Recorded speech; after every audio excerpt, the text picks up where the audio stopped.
escolar, pues esto representa un gasto bastante significativo.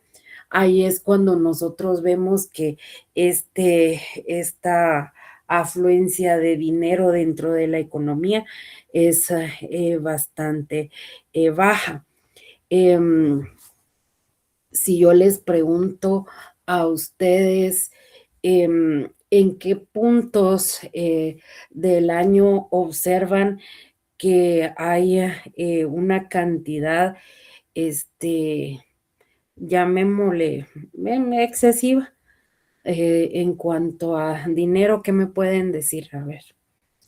Cuando dan los bonos, licenciada, como el Mm, aguinaldo, bono 14 y eso. muy bien, a ver en qué otras ocasiones se ve mucho dinero circulando. Semana Santa. Ujú, también. A ver. Considero que en las fechas festivas, licenciada, Bueno, ahí han dicho unas. licenciada, ¿me escucha? Sí,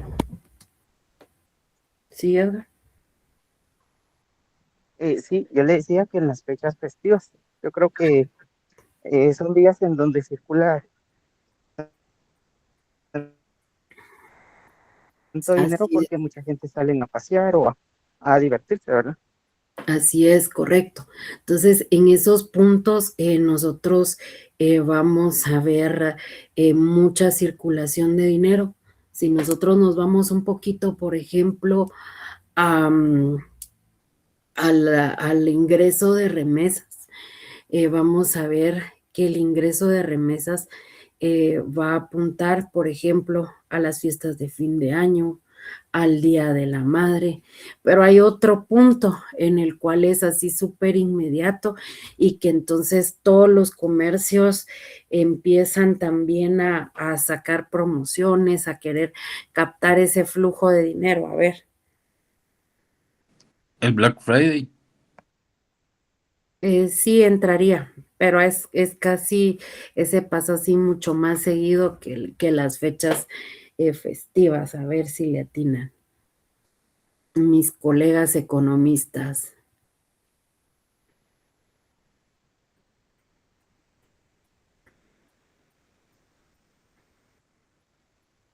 Cuando Acaba termina la zafra, licenciada. ¿Perdón? Cuando termina la zafra. No, es, por ejemplo, cada fin de mes. Ustedes ven que es un punto en el cual pues hay bastante liquidez porque a todas las personas que laboramos pues nos pagan. Entonces van a ver ustedes en restaurantes, en tiendas, en lugares de bebidas embriagantes, en todos lados promociones que buscan el captar ese flujo de liquidez que está en el, en el pago del sueldo mensual.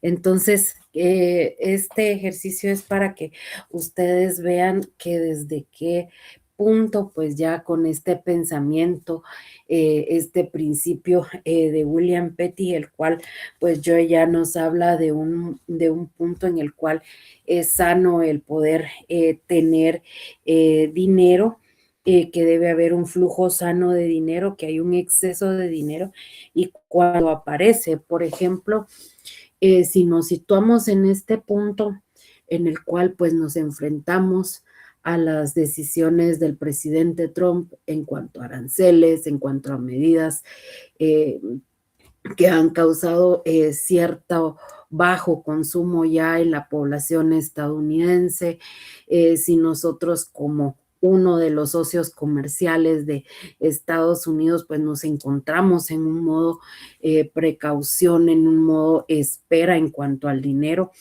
que fluya para al momento de poder importar.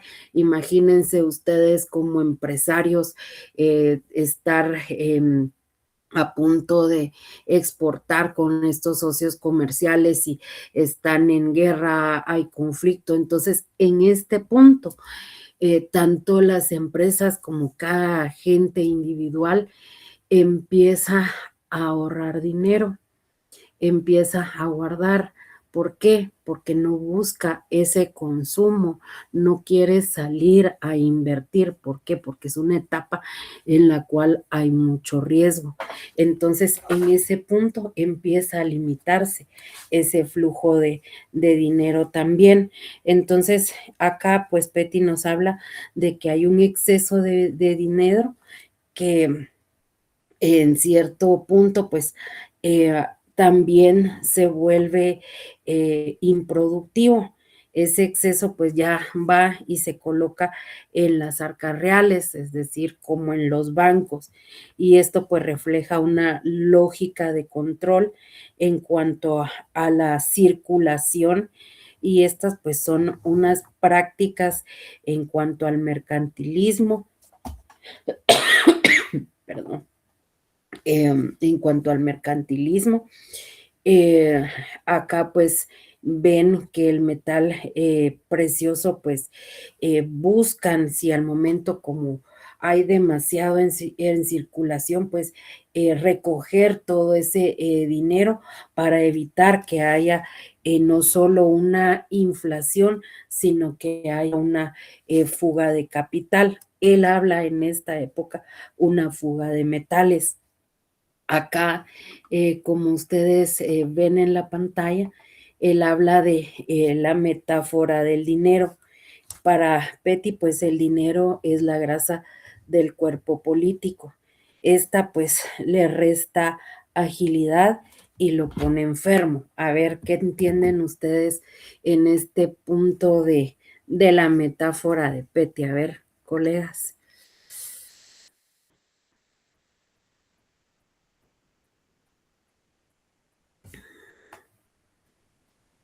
A ver, Roberto, ¿qué entiende por la metáfora del dinero de Petty?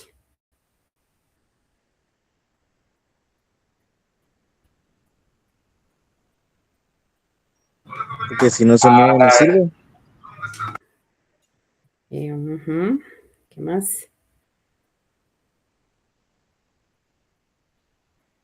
Sí, Esteban.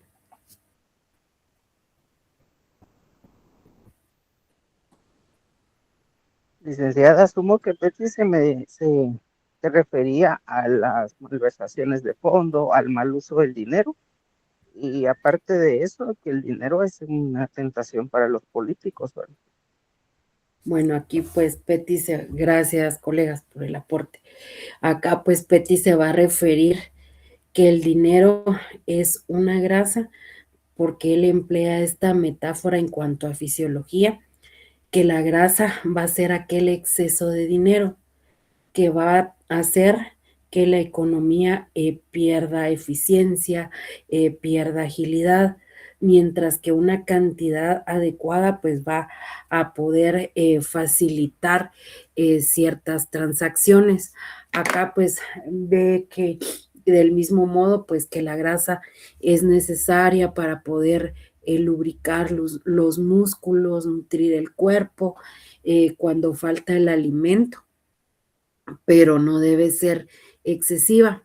Acá pues él argumenta que la cantidad de dinero en una economía pues va a ser adecuada. Este dinero pues debe permitir facilitar el comercio, la industria, no hacer que la industria produzca en demasía, porque sería igual que el comercio, sería la inflación, y tampoco que no haya transacciones, porque entonces nos estaríamos encontrando en una recesión. Entonces, él ve la relación con la velocidad de la circulación y él intenta calcular una cantidad deseable de dinero en función a la periodicidad de pagos. Es decir, en esta periodicidad van a ser los salarios y la velocidad que el dinero pues va a cambiar de manos. Y acá pues él introduce pues ciertas ideas en cuanto a cuantificar acerca de la demanda de dinero, y que con esto pues va vinculado a los pagos. Acá pues él él nos habla que el papel del banco cuando no hay suficiente dinero es crear una institución bancaria que aumente la eficiencia de la moneda. Él, pues, Petty prevé que la banca puede emitir crédito o, o facilitar la circulación. Eso lo vemos en nuestro país mucho. Por ejemplo, el Estado tiene dinero puesto en los bancos del sistema. ¿Qué hace el Estado? El Estado pide préstamos para poder ampliar el presupuesto, para pagar proyectos, no solo de infraestructura, educación, salud. Entonces vienen los bancos y con el mismo dinero que el Estado tiene dentro de las arcas, curiosamente muchas veces ese dinero pues es empleado para los famosos préstamos. Y a esto lo que Petty se refiere, y que con esto pues se puede duplicar la capacidad de la moneda para poder sostener el comercio de una forma anticipada. Y a él tenía pues una idea sobre el multiplicador crediticio. Acá pues nos vamos a encontrar que también si hay mucho dinero, pues se va a poder prestarlo a interés o fiduciarlo, y también pues en lingotes de exportación.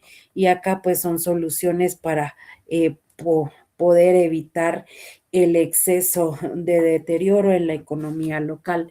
Entonces, otra de las señales que van a ver ustedes dentro de el sistema económico que hay mucha liquidez es cuando empiezan a sacar los MUPIs o los bancos los anuncios de cuentas de ahorro o de préstamos. Entonces ahí es donde el sistema bancario pues quiere captar todo ese flujo que hay de dinero en circulación y quiere ponerlo a trabajar. Acá pues con ello vemos la formalización en cuanto a a estas teorías, a estas ideas de parte de Petty. Nos encontramos en que estas ideas pues van a servir para poder ser la base de nuevas teorías. Acá, como ustedes ven en pantalla, aparece la ecuación de intercambio de Fisher.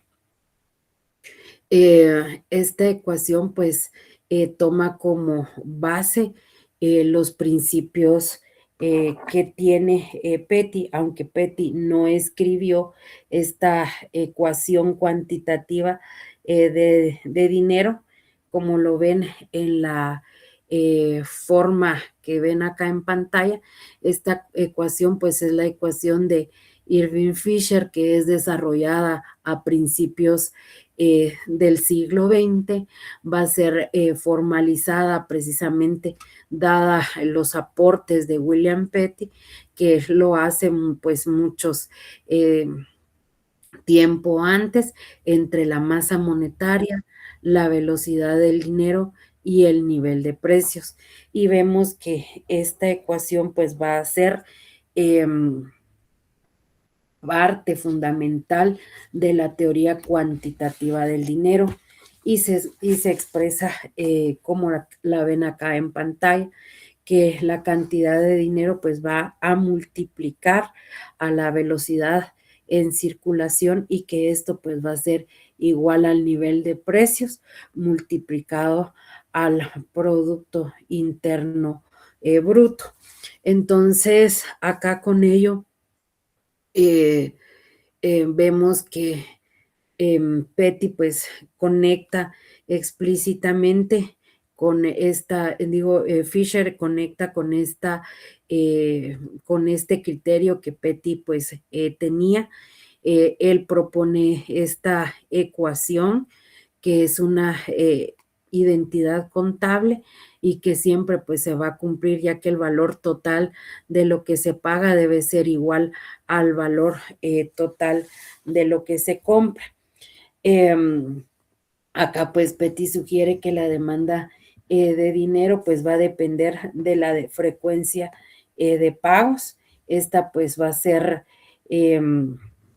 una versión, llamémosle así, temprana de la demanda de transacciones de dinero. Y también pues vemos que esa base también para el modelo moderno de demanda de dinero por motivos de transacción. Acá pues la cantidad de dinero óptima depende del costo de convertir activos a dinero y de la frecuencia de los pagos.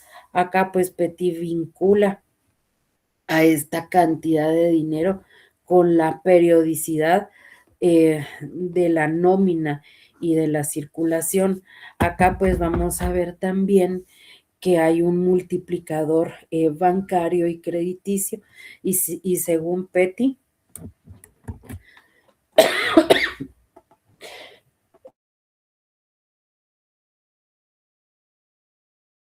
perdonen jóvenes, acá pues según Petty era crear pues un banco que casi duplicara la eficiencia de la moneda, y esto pues es una observación empírica sobre las aplicaciones, sobre la aplicación del medio de pago por medio del crédito bancario.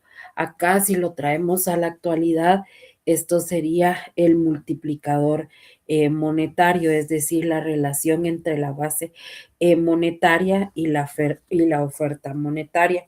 Aquí también estaríamos hablando de la creación de depósitos por medio de préstamos, y esto pues explica cómo el sistema bancario pues va a extender el poder transaccional de la cantidad dada de metal o base monetaria.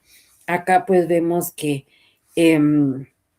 la propuesta pues de Petty de hacer de que ese dinero improductivo, ese exceso de dinero improductivo, pues colocarlo en las arcas o retirarlos de circulación, pues coincide con las políticas actuales, y esto pues también pertenece a una economía abierta. Acá pues la acumulación de reservas puede ser la forma de poder impedir una inflación a nivel local, pero esto pues va a tener ciertos costos de oportunidad. Acá pues Petty advierte que también hay ciertos efectos por esos incentivos en cuanto al exceso monetario, ya que se debe transformar el dinero en riquezas o activos productivos, es decir, en préstamos o inversión. Y aquí pues va a ser preferible acumular monedas sin uso, y con esto pues él anticipa la preocupación por la neutralidad del dinero a corto plazo y el impacto pues que hay dentro de las políticas monetarias en la actualidad. Acá pues habríamos o hablaríamos de que aunque Petty no pensaba específicamente en los bancos centrales que tenemos hoy en día, pero su recomendación práctica pues va a ser bastante evidente, y en la cual pues él va a hacer notar de que la cantidad de dinero debe mejorar su circulación, ya sea por la banca o por el crédito, y que con ello pues se debe enfocar para poder sostener ese comercio. Acá pues vamos a ver que él va a abogar por una intervención activa, es decir, emisión controlada, estímulo al crédito o retiro del exceso. Acá pues también nos vamos a enfrentar que hay un tipo de cambio y de comercio exterior. Acá pues él hacía bastante énfasis en fundir los lingotes para exportarlos. Acá cuando hay un exceso va a implicar pues que hay una comprensión del arbitraje internacional de metales preciosos, es decir, la salida de metal pues va a requerir un ajuste en los precios y en la balanza comercial.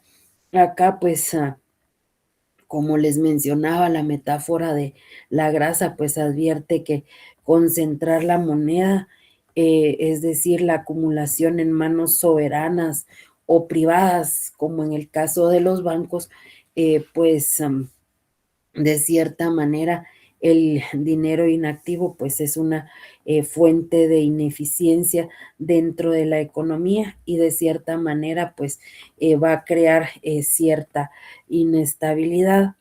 Acá él pues difiere mucho de la moneda fiduciaria. Él pues en ese tiempo pues no había la modernidad de las cuentas bancarias, mucho menos de las cuentas bancarias electrónicas, pero él ya tenía la intuición de que había que existir eh, un equilibrio entre la cantidad de dinero, la velocidad de circulación y el PIB.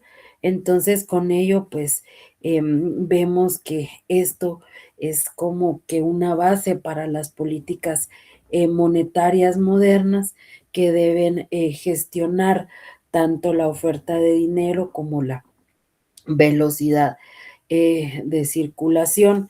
Acá pues vamos a hablar de que Petty pues también se va a referir a la hacienda pública. Acá pues vamos a decir que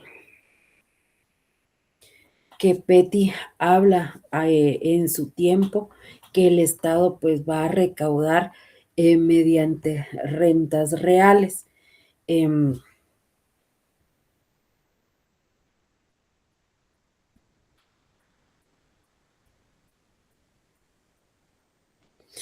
Acá pues él se va a referir a las tierras de la corona, a las rentas señoriales, a aquellos impuestos directos e indirectos, a aquellos monopolios, es decir, a aquellas industrias, y con ello pues la consolidación pues de un Estado moderno y de poder financiar guerras, pues incentiva a Petty a hacer un análisis sobre eficiencia y equidad tributaria. Acá pues él hace una comparación entre gravar las tierras de la corona, es decir, rentas reales, y establecer una contribución, es decir, impuestos sobre la tierra. Acá pues Petty sostiene que la contribución sobre la tierra como impuesto pues generalmente es preferible porque amplía la base de los contribuyentes y ofrece mayor seguridad de ingresos soberanos. Acá pues también Petty advierte que los gastos administrativos al cobrar impuestos no deben exceder sus ventajas, que debe existir pues una eficiencia en cuanto a recaudación y debe pues también haber un criterio central. Acá pues vemos que hay un efecto sobre el precio de la tierra, la capitalización de la renta. Acá pues él nos habla de que un impuesto que grava las rentas de la tierra pues va a afectar el valor de mercado de la tierra, es decir, la capitalización.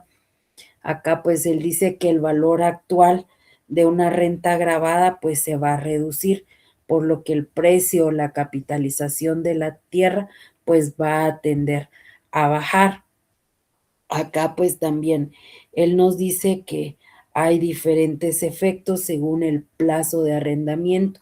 Si los arrendamientos son a corto plazo, pues el terrateniente o el propietario puede trasladar ese impuesto a los arrendatarios y con esto pues se elevaría la renta. También pues nos dice que si los arrendatarios son a largo plazo, el propietario pues no debe trasladar ese impuesto, ese gravamen. Por lo tanto, pues la carga va a recaer sobre el propietario. Y en este último caso, pues la renta no va a aumentar y el impuesto. Y esto, pues siendo un porcentaje de la tierra, será en menor proporción en el caso de el corto plazo. Acá, pues nos vamos a encontrar que como regla general, pues los impuestos deben ser proporcionales e indiferentes a la distribución de la riqueza que prevalece en el país. Acá pues lo que va a importar al pueblo es la posición en la cual pues se encuentra eh, el tamaño de la riqueza o de los ingresos. Acá pues los impuestos son proporcionales y nadie pues va a sufrir ninguna pérdida. Acá pues también Petty se refiere a que hay una preferencia por impuestos proporcionales, una misma tasa aplicada a todos y argumenta que esto pues es una posición bastante relativa, basada en ordenar pues los datos de menor a mayor o viceversa en la distribución del impuesto pues proporcional y que con esto pues se preserva la posición relativa y por lo tanto no va a generar pues ninguna pérdida para los contribuyentes. Y aquí pues él habla que debe haber cierto privilegio, cierta neutralidad al momento pues de distribuir esos términos relativos. Acá pues también él está de acuerdo con el sistema holandés, el cual pues grababa el gasto y no el ingreso. Acá Petty valoraba aquel esquema tributario en el cual hablaba del el consumo gasto, es decir, aquellos impuestos sobre el consumo como una alternativa a impuestos sobre la renta, es decir, el IVA que nosotros pagamos hoy en día. Y esto pues va a reflejar la idea de un sistema mercantilista y holandés del siglo XVII, el cual pues pretendía grabar transacciones y gastos visibles y además pues obtener una fácil recaudación. Acá pues también nos enfrentamos a que Petty pues insiste en la imposición de impuestos uniformes, pero tal uniformidad no va a depender de bienes, sino de la igualdad de la deuda que cada hombre debe republicar para su protección. Acá cuando hablamos de esa uniformidad, vamos a decir que busca eh, lo que él pretende o lo que él quiere es una obligación, llamémosle cívica, que cada sujeto pues debe contribuir de una manera proporcional a la carga que supone una protección por parte del Estado. Acá pues no se trata tanto de homogenizar los bienes, sino de establecer una medida común, por ejemplo, la capacidad contributiva que va a reflejar la deuda en común hacia la República. Y con ello pues estaríamos terminando el pensamiento de William Petty. Permítanme un momentito.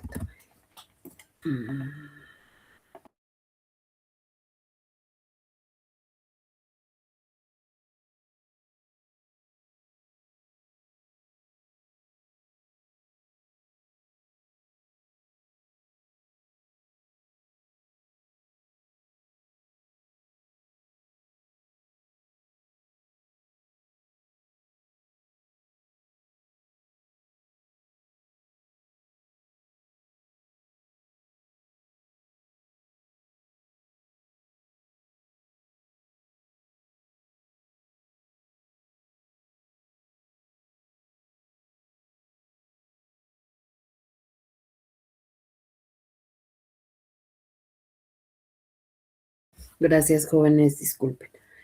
Como les decía, pues estaríamos entrando ya a hablar de Ricardo Cantillón. Él, pues, podemos decir que es Ricardo Cantillón o Richard Cantillón.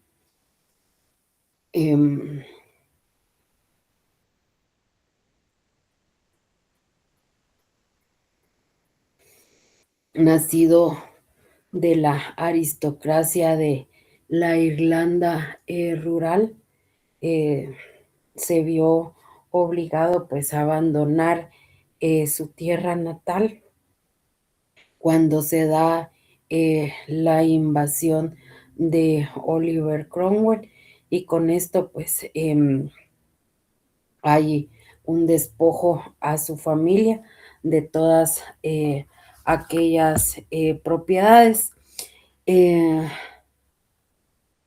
Este personaje pues es bastante importante dentro del mercantilismo, y podemos decir que fue, que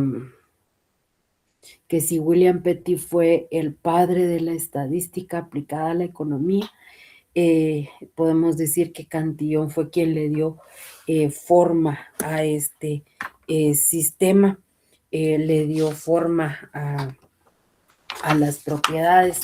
Acá pues podemos decir también que él buscaba pues un refugio en Francia. Cantillón pues sigue los pasos de su primo hermano, también llamado Ricardo Cantillón, quien había pues establecido una exitosa carrera como banquero. Además, pues Cantillón comienza su vida en Francia como asistente de su primo. Esto pues lo hace en 1714. Sin embargo, pues dado el talento y la habilidad que él tenía, pues lo llevan a adquirir un banco. Este banco pues es de su primo, tan solo 2 años después, y él pues lo establece en una asociación, la cual influye el financiero John Law, y durante este periodo de prosperidad pues Cantillón aprovecha la oportunidad de poder invertir en la deuda pública francesa, y justo en el momento que se está introduciendo pues el papel moneda. Esta decisión pues resulta bastante lucrativa, pero también pues lo expone a los riesgos de un sistema financiero altamente especulativo, y que a pesar pues de su éxito financiero, la vida de Cantillón pues termina trágicamente en su casa en Inglaterra. Acá pues las circunstancias de su muerte pues siguen siendo aún un misterio, pero vemos que su legado pues ha prevalecido como uno de los primeros economistas modernos. Acá pues podemos decir que dentro de su obra, su aporte más famoso, pues en cuanto a literatura, metodología, va hacia el año 1730. Él redacta en francés, pues, su obra más destacada, que sería, pues, que sería Ici sur la nature de comercio en general. Sin embargo, pues él, debido a la censura que existía en la época, pues el tratado no puede ser publicado de inmediato, y en su lugar pues va a circular de forma de manuscrito dentro de los círculos literarios y de intelectuales que existían en la época. Y no fue pues hasta 20 años después, hasta en 1755, en la cual pues ya aparece publicada. Y acá pues, según Stanley Jevons, en este nuevo ensayo pues se distingue el análisis económico de consideraciones éticas, políticas y de intereses particulares, y la cual pues emplea un enfoque basado en la relación causa y efecto, en el uso de abstracciones y aproximaciones progresivas. Como les decía, pues esta obra, el ensayo sobre la naturaleza del comercio general, que publica Ricardo Cantillón, desarrolla pues conceptos claves como la naturaleza de la riqueza, la formación de las sociedades, la estructura de los pueblos y la formación de los burgos en la economía, y con ello pues se amplía la información sobre cada capítulo de su índice. Acá ustedes pues logran ver en pantalla el capítulo 1, pues habla de la riqueza. En este capítulo pues Cantillón va y define que la riqueza en términos de dinero, sino como la disponibilidad de bienes y productos necesarios pues para la vida humana. Acá pues él propone la riqueza de un país, y se basa pues en la producción agrícola y la cantidad de intercambio de bienes y servicios. Y esto pues se anticipa a la teoría del valor y del trabajo, y el valor basado en la escasez. En el capítulo 2, pues habla de las sociedades humanas. Aquí pues va a explorar la estructura social y económica de las sociedades. Argumenta que la organización de la producción y el comercio pues surge de la cooperación entre individuos, diferencia entre sectores agrícolas y urbanos. Acá pues va a destacar el mercado, el papel del mercado y la especialización de el trabajo como impulsores del crecimiento económico. Y luego pues tenemos el capítulo 3, el cual pues habla de los pueblos. Acá Cantillón pues analiza la formación y el crecimiento de los pueblos, explica cómo la cercanía de los recursos naturales, de los mercados, pues van a influir dentro del desarrollo. Perdón. Acá pues estos pueblos surgen de manera espontánea, donde hay condiciones favorables para la agricultura y el comercio. Acá pues él se anticipa a las ideas sobre la localización económica.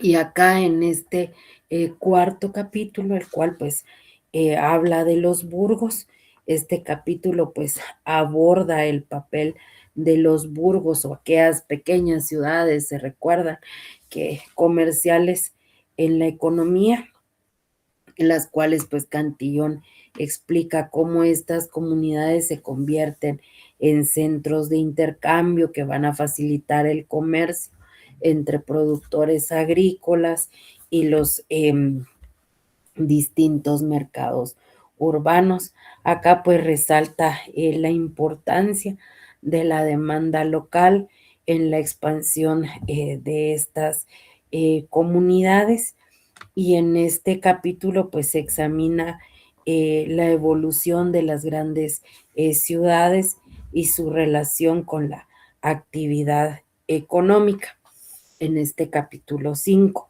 Acá Cantillón pues explica que las ciudades crecen cuando existe un excedente agrícola que permite alimentar a una población no agrícola, y que con esto pues se va a impulsar el desarrollo de oficios, de manufacturas y de comercio, y que también nos dice que el impacto de la concentración de la riqueza y la influencia del comercio internacional en la expansión urbana. Y acá pues vamos a hablar que aparecen estas ciudades en cuanto a las capitales, las cuales pues van a ser importantes, van a ser, eh, se van a centrar en los mercados en cuanto a la economía. Y como vemos en este capítulo 7, que habla del trabajo de un labrador que vale menos que el de un artesano.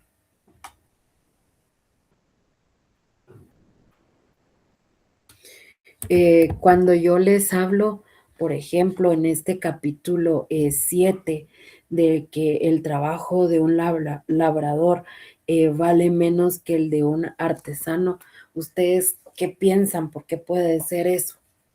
Que aquí Cantillón habla eso.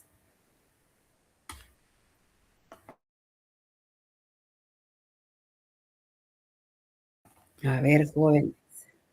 Considero Que que es por la simplici- especialización. No. A ver, Osmar. Yo consideraba que se empieza a tomar en cuenta el trabajo intelectual sobre el trabajo de campo. Esa es una pregunta muy buena de exámenes, joven. Miren, pues acá nos vamos a situar en el mercantilismo.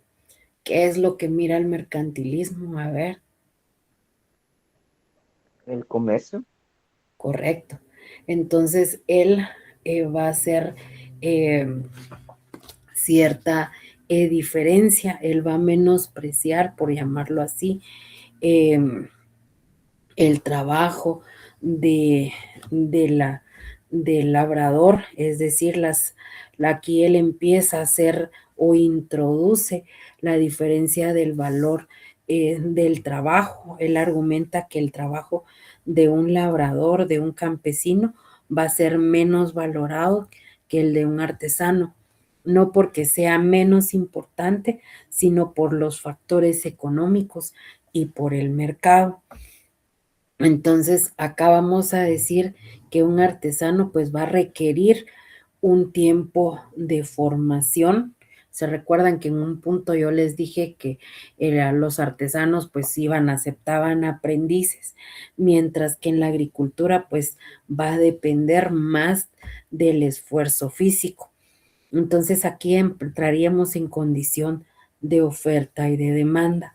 Hay más personas dispuestas a trabajar en el campo que aprender un oficio especializado, y con esto pues se reduce el salario de los labradores. ¿Por qué? Porque hay mucha oferta de estos trabajadores, hay mucha gente que puede trabajar en el campo.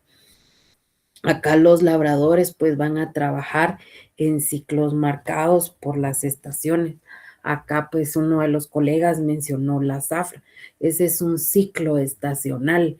una época en la cual pues solo se va a requerir esta mano de obra, cuando es la cosecha del café, cuando es el corte de la caña de azúcar, también, por ejemplo, mientras que los artesanos pueden vender y producir sus productos todo el año, todo el tiempo.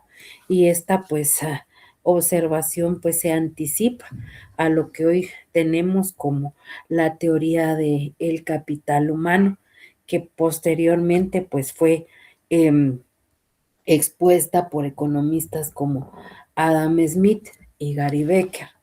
Acá pues también nos va a hablar en este capítulo 8, la cual pues los artesanos ganan unos más, otros menos, según los distintos casos y las circunstancias. Acá pues Cantillón va a explicar por qué existen diferencias salariales entre los distintos oficios y sectores productivos. Acá pues sostiene que los ingresos de los artesanos pues no dependen solo de su trabajo, sino del factor como la escasez de su habilidad, el prestigio de su ocupación y la demanda que hay en el mercado. ¿Qué quiere decir esto? Que hay factores que van a influir en la variación de esos ingresos. Los oficios que, por ejemplo, van a requerir un gran tiempo de formación. Aquí hay oficios que requieren años de aprendizaje. Acá entrarían los joyeros, los relojeros, y ellos pues van a tener salarios muy altos que el trabajo de fácil aprendizaje. Y si nosotros recordamos, pues en esa época los relojeros pues vivían muy poco tiempo porque dado los materiales que utilizaban demasiado tóxicos, pues acababa con su vida. Y aquí pues entrarían aquellos trabajos peligrosos o difíciles que van a solerse pagar mejor, ya que menos personas pues están dispuestas a realizarlas. Acá también él nos expone que, que en este punto, pues, dado algunos oficios van a ser valorados culturalmente porque van a tener mejores ingresos y hay muchos artesanos, pues, ofreciendo el mismo servicio, los ingresos, pues, van a tender a bajar. Y esta, pues, es una de las primeras llamémosle así, indicios en cuanto a la disparidad en los salarios y la determinación en la función del mercado, que estos pues serían temas fundamentales dentro de la economía laboral. Y cuando hablamos de este capítulo 9, el cual pues se centra en el número de labradores, artesanos y otros que trabajan en el Estado, pues guardan una relación con las necesidades que ellos tienen. Acá Cantillón pues plantea que la cantidad de personas dedicadas a cada sector económico pues no debe ser arbitraria, tiene que responder a la necesidad que hay en el mercado. Y este pues es un concepto en el cual pues vemos es importante dentro de la teoría del equilibrio en el mercado. Aquí pues también nos vamos a encontrar que la población de un país se distribuye naturalmente en labores, es decir, agrícolas, artesanales y de servicios, y según la demanda de bienes y la estructura económica. Si hay una población que aumenta sin un crecimiento proporcional de la demanda, pues él dice que habrá desempleo o salarios más bajos. En economías agrícolas, por ejemplo, la mayoría de la población pues va a trabajar en el campo, pero a medida que las ciudades crecen y la industria se desarrolla, pues más personas pues van a migrar a, a oficios especializados. Y con ello, pues Cantillón describe que em, este pensamiento en cuanto a esta función del número de labradores, de artesanos y otros, pues se está anticipando al desarrollo económico y estructural. Acá también pues nos vamos a encontrar que en este capítulo 10 nos habla de el precio y el valor intrínseco de una cosa en general, y que es la medida de la tierra y el trabajo que interviene en su producción. Acá a lo que se refiere Cantillón es que su teoría del valor, donde la tierra y el trabajo pues van a ser aquellos factores fundamentales que van a determinar el valor de los bienes. Acá él introduce en este capítulo pues la noción de que el valor de un producto va a estar ligado con aquella cantidad de tierra y de trabajo que son necesarios para poder hacerlos producir. En nuestro país pues tenemos bastantes ejemplos en cuanto a la superficie y a la composición del país. Nos vamos a encontrar tierras que sí son de vocación agrícola, que aunque sean pequeñas parcelas, pues, o pequeñas fincas, pues van a producir de una manera eficiente y productiva, y mientras otras pues iban a requerir un trabajo mínimo, un esfuerzo menor, mientras que tenemos aquellas tierras las cuales pues no son adecuadas para la agricultura. Van a requerir pues mayor cantidad de fertilizantes, mayor intervención de un sistema de riego. Entonces es a este punto el cual pues se refiere Cantillón. Acá en este capítulo 11 pues nos habla de la propiedad o una relación entre el valor de la tierra y el valor del trabajo. Aquí Cantillón pues explora la relación entre el valor de la tierra y del trabajo, y cómo pues estos factores van a poder, llamémosle así, interactuar para poder determinar los distintos precios de los bienes. Acá pues se analiza cómo la propiedad de la tierra y la disponibilidad de mano de obra pues van a influir en la distribución de la riqueza. Acá pues nos habla también en este capítulo 12 con respecto a todas las clases y todos los hombres de un estado subsisten o se enriquecen a costa de los propietarios de la tierra. ¿Qué quiere decir este capítulo? Acá pues él destaca el papel central de los propietarios de la tierra en la economía. Acá Cantillón argumenta que todas las demás clases sociales dependen en última instancia de aquellos ingresos que son generados por la tierra. Acá en el capítulo 13 nos habla de la circulación y el trueque de bienes y mercancías. Acá lo mismo que su producción se realiza en Europa por empresarios a riesgo suyo. ¿Qué quiere decir esto? Acá Cantillón, pues en este capítulo va e introduce el concepto de empresario.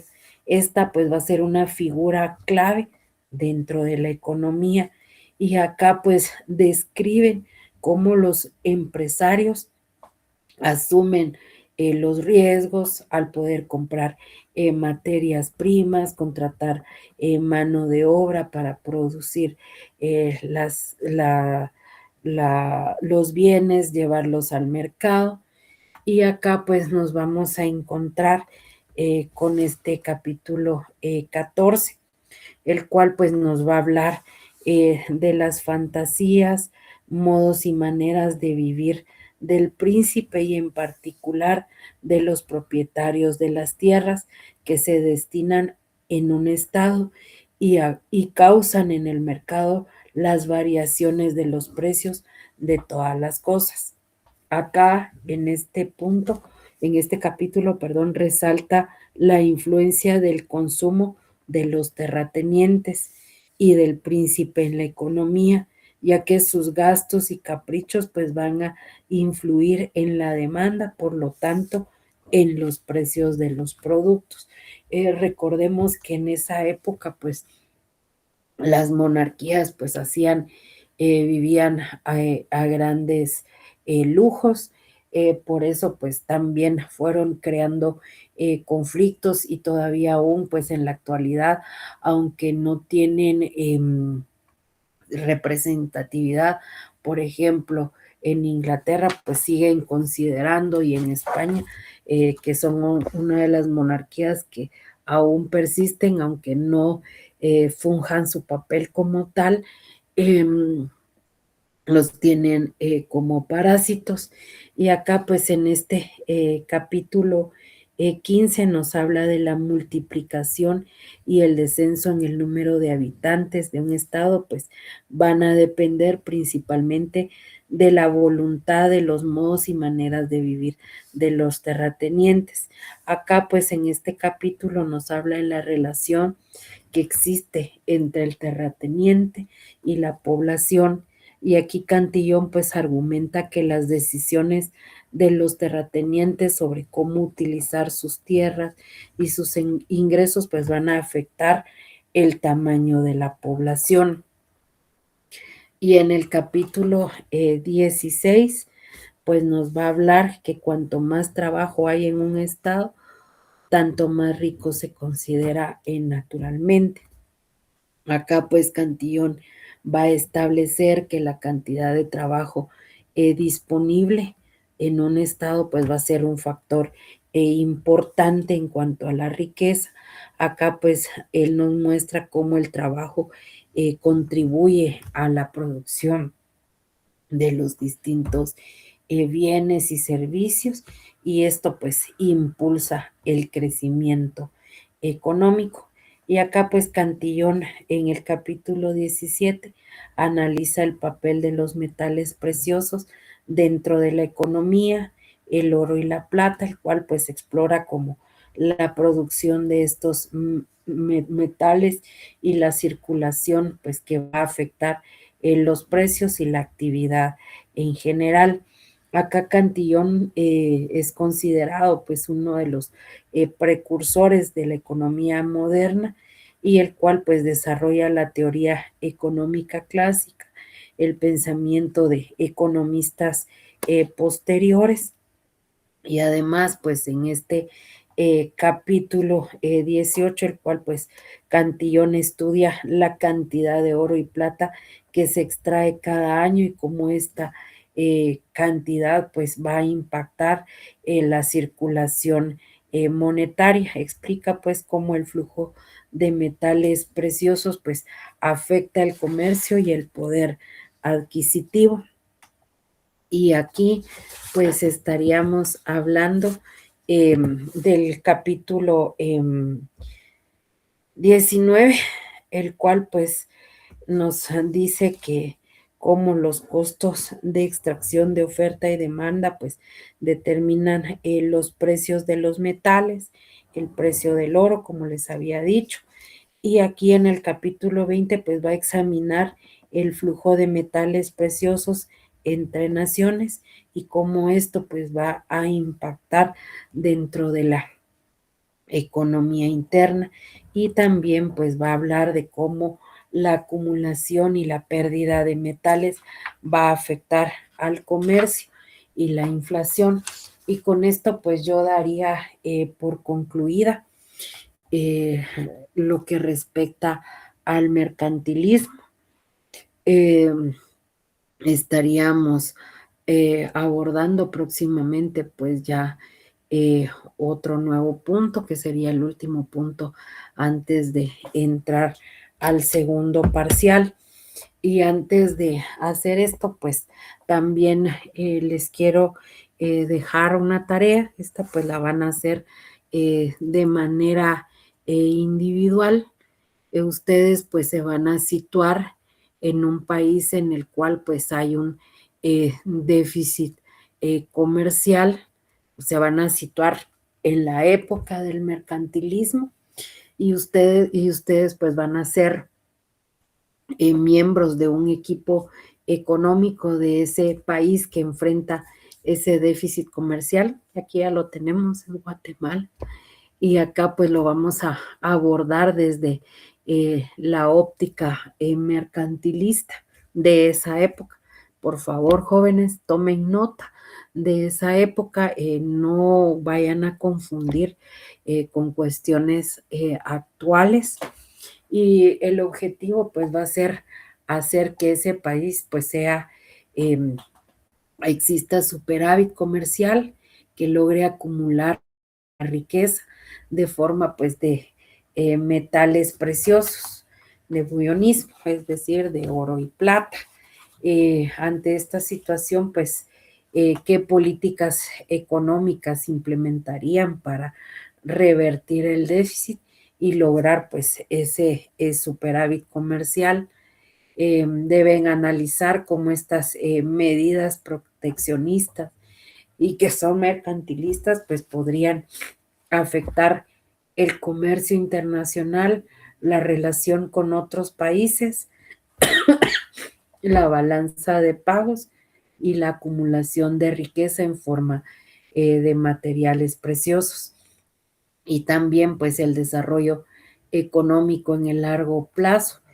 Y acá pues van a considerar aspectos como la innovación, la productividad y el bienestar de la población. Cuando les hablo innovación, la innovación que se disponía en esa época.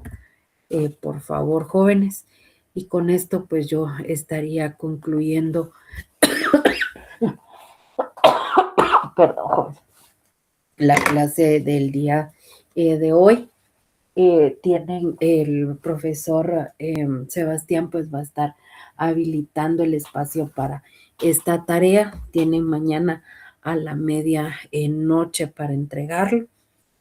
Por favor, sean coherentes porque a veces pues estas prácticas yo las sitúo en el examen. Prueba de ello pues es que les expliqué más o menos la línea de tiempo a grandes rasgos, que la habían entendido, y a la hora del examen pues se quedó en blanco. Entonces, no traten ustedes de visualizar, analicen, no lo hagan todo con inteligencia artificial, porque recordemos, a la hora del examen no hay dispositivos con inteligencia artificial a la mano. Entonces, con esto concluyo el día de hoy. Pasen feliz noche y disculpen las molestias por las que ando pasando. Y feliz noche, jóvenes. Buenas noches, Lee, gracias. Buenas noches. Y de hecho,